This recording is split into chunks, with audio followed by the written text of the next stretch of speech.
Hello everyone. RJD అలానే YSRCP party మరో 25 ఏళ్ల వరకు అపోజిషన్గానే ఉంటాయి అంటున్నారు రాజకీయ విశ్లేషకులు. ఇదే అంశం మీద ఒకసారి విశ్లేషణ తీసుకునే ప్రయత్నం చేద్దాం. ప్రస్తుతం మనతోటి political analyst senior journalist Jagdev ఉన్నారు. వెల్కమ్ చెప్దాం. Hello sir. Hello Zakir. Sir, మరో 25 ఏళ్ల వరకు అపోజిషన్గానే ఉండిపోతాయి అంటారు ఈ పార్టీలు. ఇప్పుడు బీహార్లో ఏదైతే ఆర్జేడీ అపోజిషన్లో ఉన్నాయో ఇప్పటికే 2 టర్ములు ఇప్పుడు కూడా ఉంటుంది. ఇదే పరిస్థితి ఆంధ్రప్రదేశ్లో కూడా రిపీట్ అవుతుందనేది అందరి నోట వినబడుతున్న చర్చ. పొద్దున్న మీరు మ్యాక్సిమం అన్ని న్యూస్ ఛానల్స్ ఒకసారిగా చూస్తే ఒకవైపు జూబ్లీ హిల్స్ బైపోల్ నడుస్తుంది. ఈ బైపోల్లో కూడా కాంగ్రెస్ విజయకేతను ఎగరవేసింది.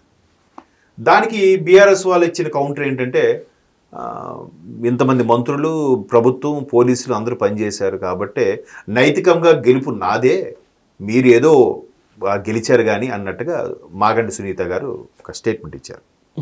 సో దాని మీద గెలిచిన తర్వాత ముఖ్యమంత్రి రేవంత్ రెడ్డి గారు ప్రెస్ మీట్ పెట్టి, అంటే గెలుపు ఎవరు పడితే వాళ్ళకి ఇచ్చేస్తారా? ఎలక్షన్ కమిషను, పోలీసులు అనుకొని ఎవడో ఒకటి పేరు రాసి ఇచ్చేస్తే వాడు గెలిచేస్తాడా? అదే నడుస్తుంది రాజ్యాంగం అని చెప్పి చాలా కొంచెం ఘాటుగా, వ్యంగ్యంగా స్పందించారు ముఖ్యమంత్రి రేవంత్ రెడ్డి గారు. అంతే కదా, ఎలక్షన్ కమిషన్ ఎవరినో ఒకటి పేరు రాసి ఇచ్చేస్తుంది, గెలిపోయిపోతుందా? ఓటర్ నాడి ప్రకారము ఓటర్లు ఎవరికైతే గెలిపించారో ఇప్పుడు మాగంటి సునీత గారు ఘోర పరాభవం పొందారో అనుకుందాం ఫర్ ఎగ్జాంపుల్, అప్పుడు ప్రభుత్వం ఏదో చేసింది అని అనుకోవడానికి కాదు కదా. జస్ట్ 20,000 25,000 మెజార్టీతో గెలిచారు నవీన్ యాదవ్ గారు. సో గెలిపే కదా. మరొకటి ఇక్కడ చాలామంది అనుకునేది ఏంటంటే, ఈవీఎంలు ట్యాంపరింగ్ జరిగాయి, ప్రజలకు డబ్బులు పంచారు, పట్టుచీరలు పంచారు, మంత్రులందరూ కూడా లాబింగ్ చేశారు, పోలీసులు ప్రభుత్వం వైపే కొమ్ము కాశారు. ఇవన్నీ కూడా ఉత్తుదేనండి. ఎందుకు ఉత్తుది అంటున్నానంటే, ఎప్పుడైతే ఓటరు విసిగిపోయి ఎవడిన్ని కుట్రలు, కుతంత్రాలు, నాయకురాలు నాగమ్మలాగా రాజకీయ పన్నాగములు పన్నినా కూడా ఓటర్ పల్స్ని ఎవడైతే పట్టుకుంటాడో వాడిది గెలుపు. ఇప్పుడు మొన్న ఆంధ్రప్రదేశ్ ఎన్నికలే చూసుకోండి. 2024లో జగన్మోహన్ రెడ్డి గారు ఐపాక్ టీం అని అదేని ఇదేని ఆయన కొత్తగా ఒక సర్వే టీంలు క్రియేట్ చేసేసి, లేకపోతే వాళ్ళకి డబ్బులు ఇచ్చేసి లేదు మేనేజ్ చేశారని చెప్పి మనదే గెలుపు అని కూడా చేశారు. కానీ ఏమైంది? 92% ఓటింగ్ వచ్చింది. ఎప్పుడైనా ఆంధ్రప్రదేశ్ చరిత్రలో 92% ఓటింగ్ ఎప్పుడు రాలే. అంటే సుమారుగా 91.7 8 వచ్చింది. అంటే 92 అనుకోవచ్చు. మరి 11 సీట్లకి పరిమితం అయ్యారంటే ఎంత భయంకరంగా కూటమి ప్రభుత్వం గెలుచుకుందా? అక్కడ ప్రజలకి వాళ్ళు ఇది ఏదో హామీలు ఇచ్చుంటారు, వీళ్ళు హామీ ఇచ్చుంటారు. అక్కడ ప్రజలు ఎందుకు వచ్చేశారు? కూటమి ప్రభుత్వం మీద ఉన్న ఇంప్రెషన్ ఇదైతే జగన్మోహన్ రెడ్డి గారి మీద ఏర్పడిన వ్యతిరేకత కూటమి ప్రభుత్వం మరి కాస్త ఇక్కడ తీసుకెళ్ళి నిలబెట్టింది. అన్ని సర్వేలు కూడా కూటమి ప్రభుత్వానికి 175 కానీ 130, 120, 130, 120 వస్తాయి. జగన్మోహన్ రెడ్డి గారు 60-70తో సరిపెట్టుకుంటారనే చెప్పారు. చెప్తే ట్రాష్, ఈ చంద్రబాబు నాయుడు గారు చేసిన జిమ్మిక్కులు ఇవన్నీ అని చెప్పి జగన్మోహన్ రెడ్డి గారు అని టీము ప్రోపగాండా చేసింది. ఏమైంది? 130 కాదయ్యా, 164 సీట్లయ్యా కూటమికి. ఒకే ఒక కేకే సర్వే చెప్పింది, లేదు ఈసారి చంద్రబాబు నాయుడు గారు ప్రభుత్వం ఖాయం, ముఖ్యమంత్రి చంద్రబాబు నాయుడు గారే కూటమి జేకేతను ఎగురవేస్తుందని కూడా చెప్పాడు ఆయన. కేకే చాలా సమీకరణాలు చెప్పాడు ఆయన. దీనికి ఇది రీజను, దీనికి ఇది రీజను, దీనికి ఎలాగుంది, ఇక్కడ ఎలాగుంది, మహిళా ఓటర్లు విసిగిపోయారు, నిరుద్యోగులు విసిగిపోయారు, రూరల్లో ఉండే ఏజ్డ్ వాళ్ళు విసిగిపోయారు, ఉద్యోగులు విసిగిపోయారు, తల్లి చెల్లి దూరం అవడం వల్ల కుటుంబ సభ్యులు కూడా విసిగిపోయారు అని ఎన్ని సమీకరణాలు చెప్పాడు ఆయన. అవన్నీ వాస్తవాలే. ఏమైంది? ఇప్పుడు వైసీపీ రేపు, ఇప్పుడే కాదు రేపు 29లో కూడా మరో ఆర్జేడీగా మారబోతుంది అనేది మీరు ఇప్పుడు అడిగిన క్వశ్చన్ యొక్క సారాంశం. ఆర్జేడీ రాష్ట్రీయ జనతాదళ్ లాలూ ప్రసాద్ యాదవ్, వాని తనయుడు తేజస్వి యాదవ్ ఎంత చేశారు, లాభం ఏంటి? అరే 60 మొదట్లో లీడింగ్ చూస్తే 60-70 లీడింగ్లో ఉందనుకున్నారు.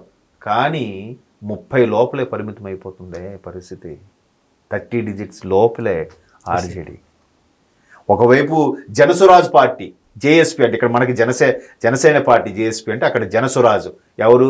పెద్ద అందరికీ పొలిటికల్ స్ట్రాటజీగా మేనేజ్ చేసి నా వల్లే జగన్మోహన్ రెడ్డి గారు కూడా గవర్నమెంట్ ఫామ్ చేశారు అని చెప్పుకునే ప్రశాంత్ కిషోర్ గారి పరిస్థితి ఈరోజు ఆయన పార్టీ పెడితేనే పెరటి మొక్క మందుకు పనికిరాదు అన్నట్టుగా పెరటి మొక్క ఔషధానికి పనికిరాదంటే ఎప్పుడు కూడా పెరట్లో ఉన్న మొక్కే కదా అనుకుంటే అలా అయిపోయింది ఆయనది. ఏం ప్రభావితం చేయలేకపోయాడు. సో మరలా కూటమి ప్రభుత్వమే, జనతాదళ్తో కూడిన ఎన్డీఏ భాగస్వామ్యంతో కూడిన బీజేపీతో కూడిన ప్రభుత్వం మరి బంపర్ 200 పైచిలు 201 202 సీట్లు రాబోతున్నాయి. 130 వరకు గెలుచుకుంది. ఇంకా 71 లీడింగ్లో ఉంది. ఇంతకుముందు నేను ఒక గంట కింద చూసిన వార్తలు. సో ఎట్లా మరి కూటమి ప్రభుత్వం పొరపచ్చాలు వస్తాయి, వాళ్ళకి ఇబ్బందులు వస్తాయి, అక్కడ ఏదంటే అధికార వికేంద్రీకరణకి ఇబ్బంది అవుతుంది, ఆ సీట్లు పంచడంలో ఇబ్బంది అవుతుంది, ఎమ్మెల్సీ పదవుల్లో ఇబ్బంది అవుతుంది, మంత్రి పదవులు ఇవ్వడంలో ఇబ్బంది అవుతుంది అన్నారు. మరి ఇప్పుడు ఆల్రెడీ కూటమి ప్రభుత్వం, ఆంధ్రప్రదేశ్ కూటమి ప్రభుత్వం సవ్యంగా వెళ్తుందిగా. చంద్రబాబు నాయుడు గారు ముఖ్యమంత్రిగా ఉన్నారు, ఉప ముఖ్యమంత్రిగా పవన్ కళ్యాణ్ గారు ఉన్నారు, మంత్రులుగా అటు మనోహర్ గారు కానీ ఇటు లోకేష్ గారు కానీ ఎవరు టాలెంట్ వాళ్ళు చూపిస్తున్నారుగా. ఒళ్ళు రవీంద్ర గారు కానీ, పార్థసారథి గారు కానీ, సత్యప్రసాద్ గారు కానీ, అనిత గారు కానీ ఎవరు స్టైల్లో వాళ్ళు పరిపాలన చేసుకుంటూ వెళ్ళిపోతున్నారు. శాఖాపరంగా అన్ని పార్టీలు కలుపుకుంటూ. ఎవడైనా పొరపచ్చాలు విడిపోతారా? రొట్టు ముక్కలు పంచుకొని వాళ్ళు షేర్ చేసుకుని మధ్యలో దూరిపోదాం అన్నట్టుగా రెండు పిల్లులు కొట్టుకుంటే మధ్యలో కోతి వచ్చి ఏదో తీర్పు చెప్పిందంటారు కదా చెప్పినట్టుగా అట్లా చేసేద్దాం అనుకున్న జగన్మోహన్ రెడ్డి గారి పరిస్థితి ఇప్పుడు ఎలా ఉంది? బీహార్లో ఒక ఆర్జేడీ ఏంటో, ఆంధ్రప్రదేశ్లో మరో RJD Rashtriya Janata Dal is equal to YCP. Okay. So ఇంకా అంటే ఇక్కడ ఇప్పుడు వైసీపీ ఏ పరిస్థితుల్లో అయితే ఉందో అక్కడ ఆర్జేడీ కూడా అదే విధంగా ఉంది సార్. అంతే. ఇప్పుడు బీహార్లో దేశంలోనే ఎక్కువగా గన్ కల్చర్, మాఫియా కల్చర్ ఉన్న రాష్ట్రం అంటే బీహార్ అంటారు.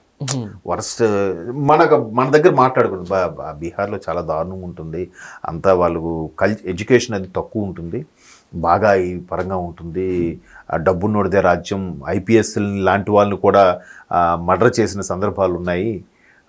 అట్లాంటి స్టేటు ఎలా అవుతుంది అని అనుకున్న దాన్ని మెల్లమెల్లగా నితీష్ కుమార్ గారితో కూడిన బీజేపీ ప్రభుత్వం ఏదైతే ఉందో మెల్లమెల్లగా మార్పులు చేర్పులు వస్తున్నాయి, చేంజెస్ అవుతుంది. ఇప్పుడు ఏమైంది? అదే ఒకప్పుడు లాలూ ప్రసాద్ యాదవ్ గారు నా చిన్నతనంలో ఇప్పుడు అరెస్ట్ అయితే ఆయన భార్య రబ్రీదేవిని పెట్టి ముఖ్యమంత్రిగా పెట్టి నడిపించాడు, ఈయన జైల్లో ఉన్నా కూడా. అంటే అలా ఉండేది, నేను అక్కడ కుక్కను పెట్టినా నడుస్తుందిలే అన్నట్టుగా ఉండేది. ఇప్పుడు ఆ పరిస్థితి లేదే. ప్రజలు మొదటి విడత పోలింగ్లో ఎంత పర్సంటేజ్ వచ్చిందో 60+, రెండో విడత పోలింగ్ కూడా 60% వచ్చింది. ఈ 2% పెరగడానికి కారణం మరలా ఎన్డీఏ భాగస్వామ్యంకే ఓటు దక్కింది. ఒక్కసారిగా 200 పైచిలుకు. అడే ఇప్పటికే 2 సార్లు గెలిచేసారు నితీష్ కుమార్ గారు, పోతాదిలే. ఏమైంది? ఆర్జేడీ ప్రతిపక్ష స్థానం కూడా ఉంటుందో లేదో చెప్పలే. ఇప్పుడు ప్రతిపక్ష హోదా ఇక్కడ వైసీపీ లాగే ఇప్పుడు 30 లోపు వచ్చాయి అనుకోండి, ప్రతిపక్ష హోదా రావాలంటే కనీసం 23 రావాలి.